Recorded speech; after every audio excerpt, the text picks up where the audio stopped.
3 billion views. That's how many times videos tagged with Deconstruction and Exvangelical have been watched on TikTok alone. 3 billion views of people filming themselves crying as they walk away from Christianity. 3 billion views of testimonies explaining why they no longer believe the Bible. 3 billion views of former worship leaders, former pastors, former missionaries documenting their journey out of faith. This isn't just people leaving religion. This is leaving religion as content, as brand, as business model. Welcome to the Deconstruction industrial complex, where walking away from Jesus has become the most profitable thing many former Christians have ever done. Meet Rhett and Link, the YouTube comedy duo with 5 million subscribers. In 2020, they released a 4-part series documenting their deconstruction from evangelical Christianity. The videos have been viewed over 30 million times. They now sell merchandise, books, and live tour tickets centered on their post-Christian identity. Meet Joshua Harris, author of I Kissed Dating Goodbye, the purity culture book that sold over 1 million copies. In 2019, he announced he was no longer Christian. He now makes money speaking about deconstructing purity culture and appearing in documentaries criticizing evangelicalism. Meet hundreds of influencers with massive followings built entirely on documenting their exit from faith, selling courses on how to deconstruct, offering coaching for those leaving religion, and monetizing trauma through Patreon subscriptions. Today, we're investigating the Deconstruction industrial complex, how leaving Christianity became a brand worth millions, who profits from people walking away from faith, whether the testimonies are authentic or performed for algorithms, and what this reveals about social media, spirituality, and the commodification of everything including apostasy. If you want to understand one of the most viral and controversial phenomena in online Christianity, subscribe now. Because what's happening isn't just people quietly leaving faith. It's people building careers, platforms, and income streams by publicly performing their departure for millions of viewers. And we need to ask whether that changes everything. The deconstruction movement exploded on social media around 2016 with the hashtag Exvangelical. The term was coined by Blake Chastain, who started a podcast documenting his departure from evangelical Christianity. The hashtag quickly went viral as thousands shared their stories of leaving the faith. What began as organic testimony became a movement, and movements attract entrepreneurs. By 2018, Deconstruction had its own ecosystem. Podcasts dedicated to deconstructing faith, YouTube channels filming the journey out of Christianity, Instagram accounts documenting every stage of doubt, TikTok creators building massive followings through tearful testimonies about religious trauma. The content follows predictable patterns. Stage 1. I'm having doubts. Videos showing someone wrestling with questions about the Bible, hell, or evangelical politics.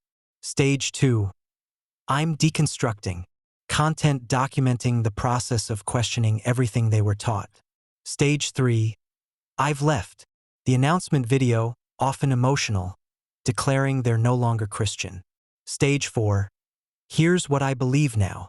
Content about their new spiritual identity, usually progressive Christianity, spiritual but not religious, or atheism. Each stage generates engagement, followers, and revenue. The algorithm rewards vulnerability and controversy. Deconstruction provides both.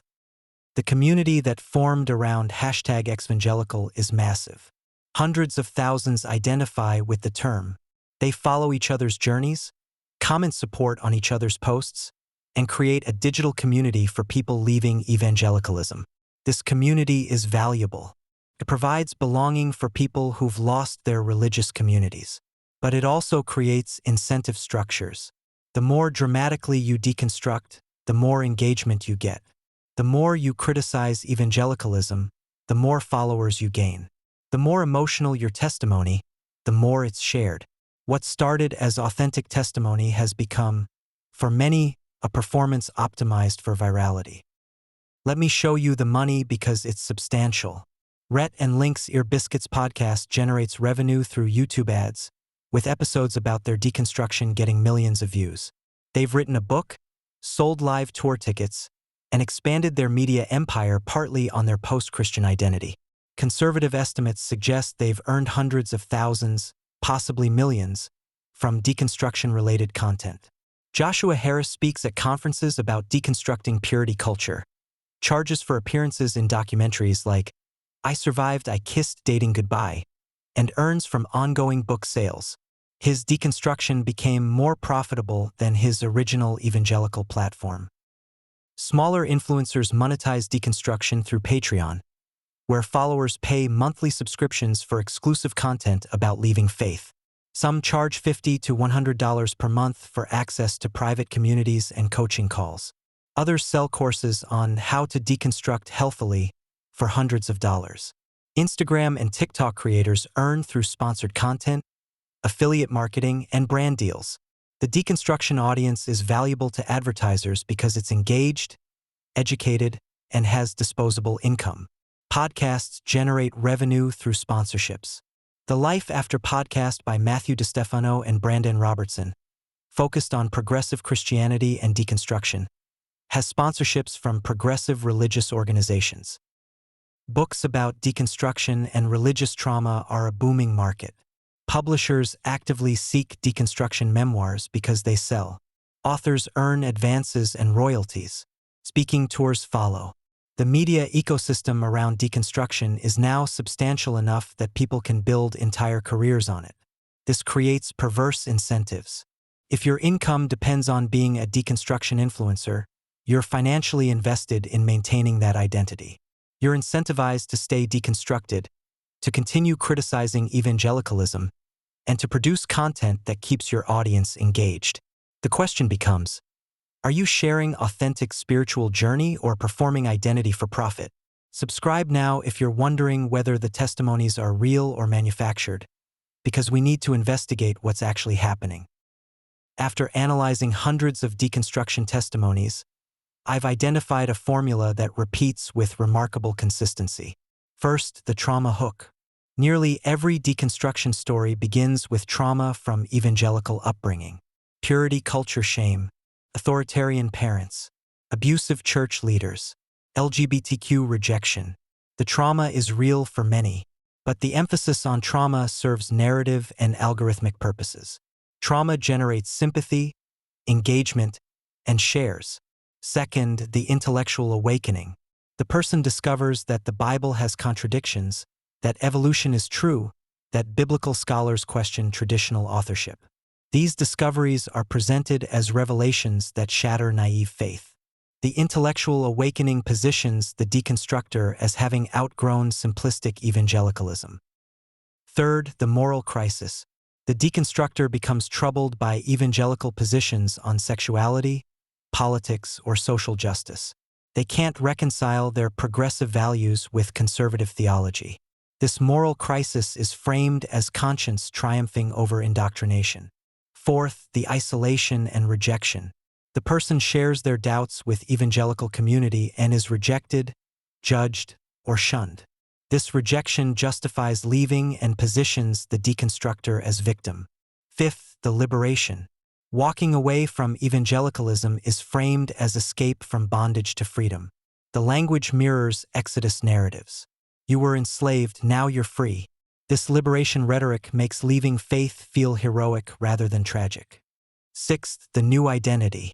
The person embraces progressive Christianity, spiritual eclecticism, or atheism. Whatever the new identity, it's presented as more authentic, compassionate, and intellectually honest than what they left. And seventh, the evangelism. Despite claiming to have left organized religion, deconstructors often evangelize aggressively for deconstruction itself. They create content to help others deconstruct, they share resources, and they actively recruit people into leaving faith. The formula is so consistent that you can predict the beats of any deconstruction testimony before watching it. This consistency raises questions. Are these genuinely independent spiritual journeys? Or are people following a script they've learned from others? There's evidence that deconstruction spreads through social contagion, particularly among young people on social media. When you follow deconstruction accounts, the algorithm shows you more deconstruction content. You're immersed in testimonies of people leaving faith. You learn the language, the framework, and the narrative structure. Then, when you experience doubt or disillusionment, you interpret it through the deconstruction lens you've absorbed. This isn't to say the doubts aren't real. They are. But the framework for understanding and responding to doubt is learned socially. And social media creates echo chambers where deconstruction is celebrated and faith maintenance is mocked. Studies on social contagion show that behaviors and identities spread through peer networks, especially online. We've seen this with political radicalization, mental health diagnoses, and identity formation. Deconstruction follows similar patterns. Young people see peers gaining followers, validation, and community through deconstruction. They observe that sharing deconstruction content generates engagement. They internalize messaging that leaving evangelicalism is enlightened and staying is oppressed.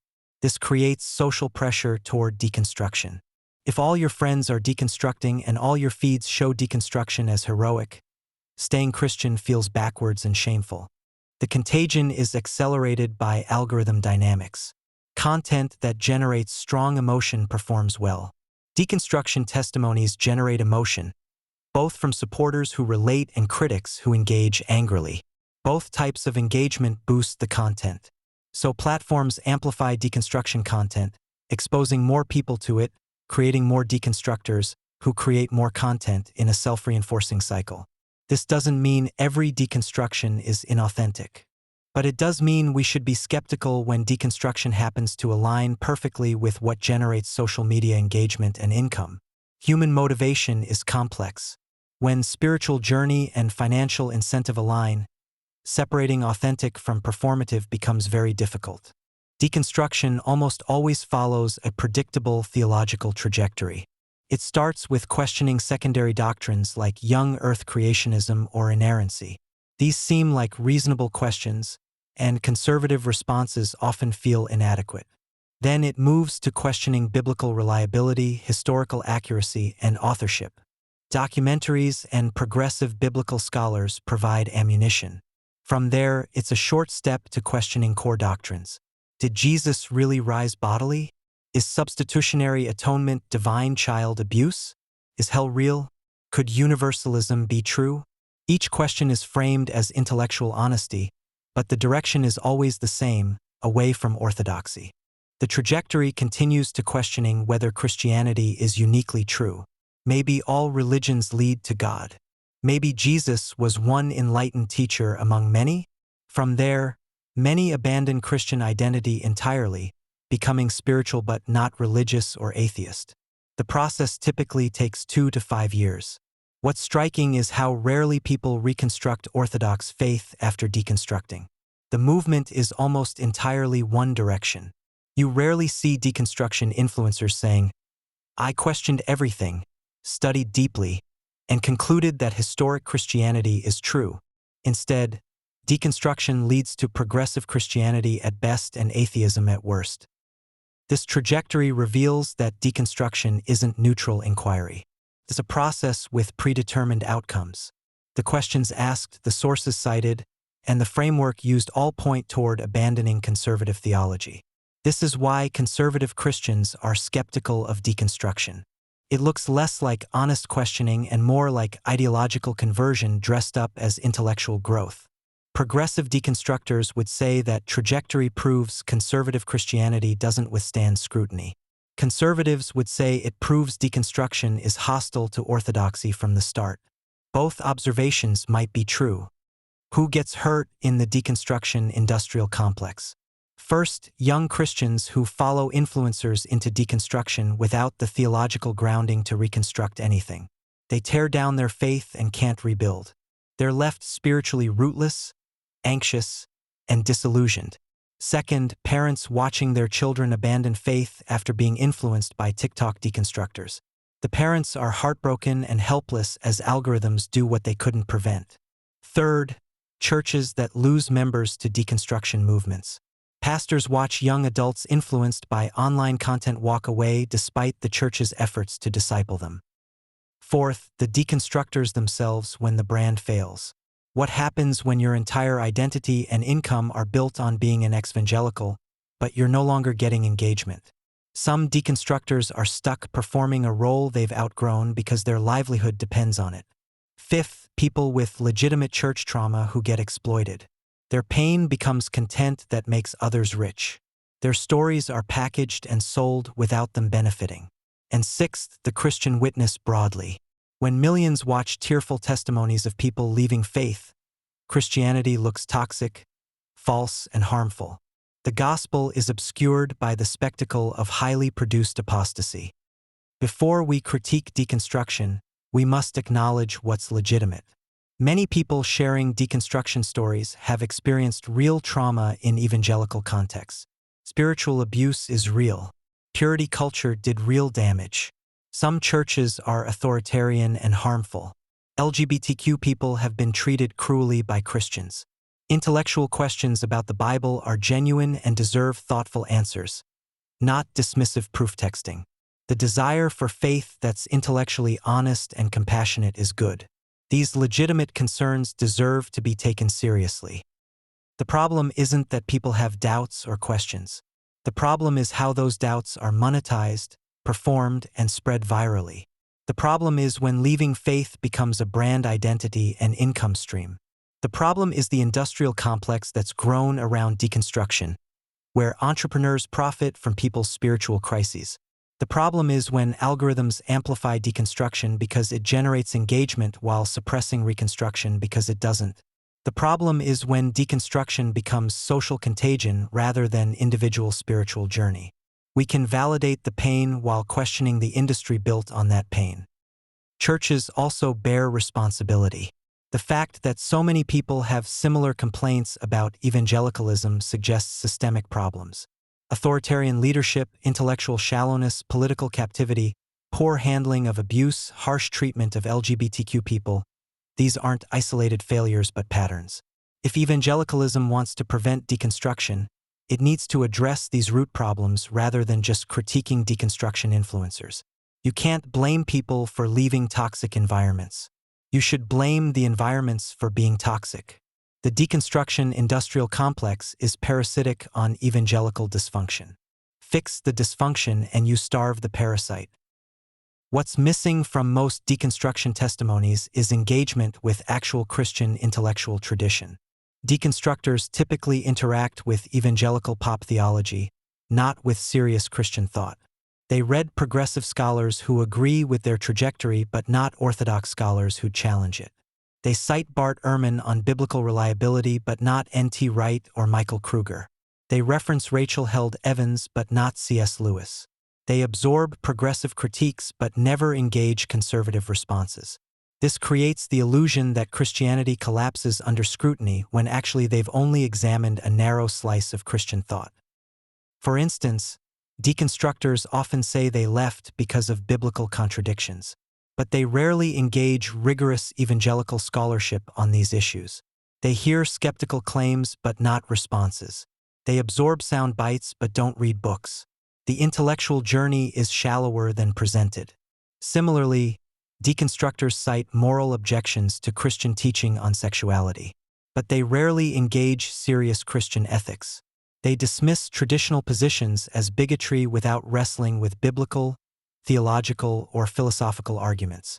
The deconstruction is intellectually lazy, engaging only with easiest targets and most sympathetic sources. True deconstruction should involve tearing down to foundations and then carefully examining those foundations. But most deconstruction stops at tearing down. There's no careful reconstruction. No wrestling with whether Christianity might still be true despite problems in evangelicalism. No serious consideration that perhaps the issues are with American evangelicalism specifically rather than Christianity broadly. The trajectory is predetermined. Start questioning, absorb progressive critiques, leave faith. That's not inquiry. That's conversion to a different worldview while pretending it's just following questions. The most damning indictment of the deconstruction industrial complex is its failure to reconstruct anything. People are taught how to tear down their faith but not how to build anything in its place.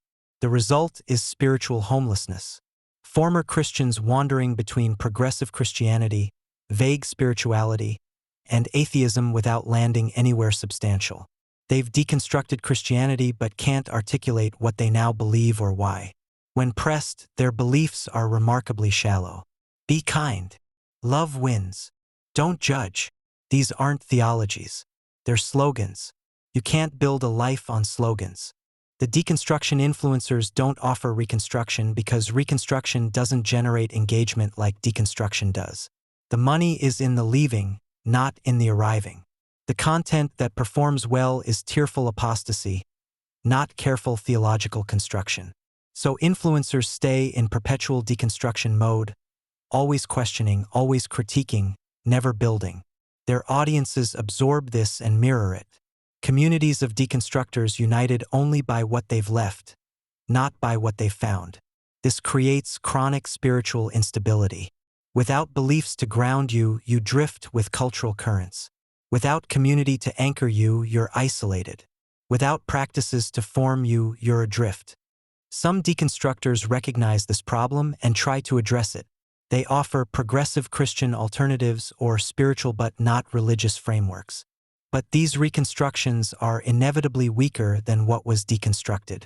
Progressive Christianity lacks the theological robustness and communal depth of historic Christianity. Spiritual eclecticism is build-your-own worldview that collapses under pressure. Atheism offers intellectual framework but no transcendence, community, or hope. None of these reconstructions provide what Christianity at its best provides: meaning, community, purpose, transcendence, and connection to 2,000 years of wisdom and practice. People leave robust religious tradition for vague spirituality and wonder why they feel empty. 3 billion views, millions of dollars in revenue, thousands of influencers building brands on leaving faith. The deconstruction industrial complex is real, it's massive, and it's profitable.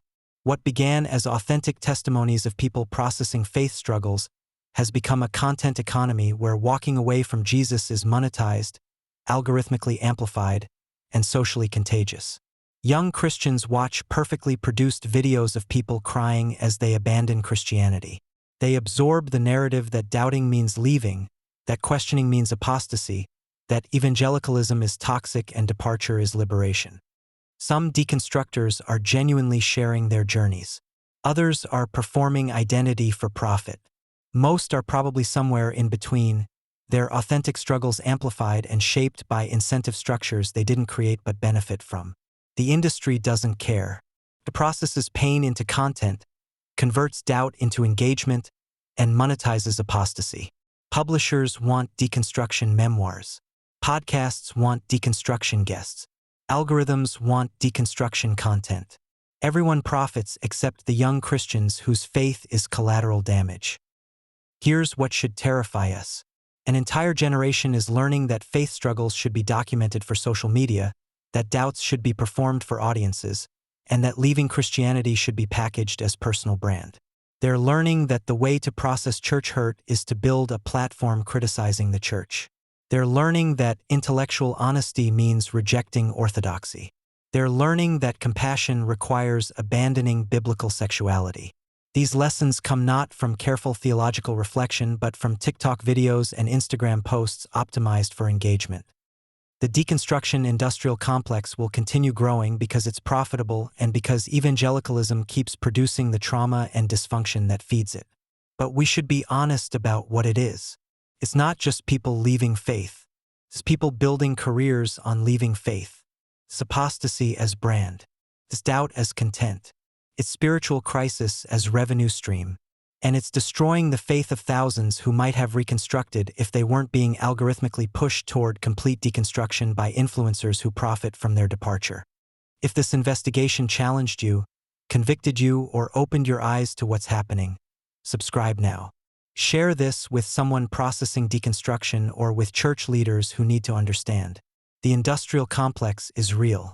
Young Christians need to know that their doubts are being monetized, their pain is being packaged, and their departure is making others rich. They deserve better. They deserve space to question without being recruited into apostasy. They deserve the chance to reconstruct. And they deserve to know that walking away isn't always brave. Sometimes it's just profitable.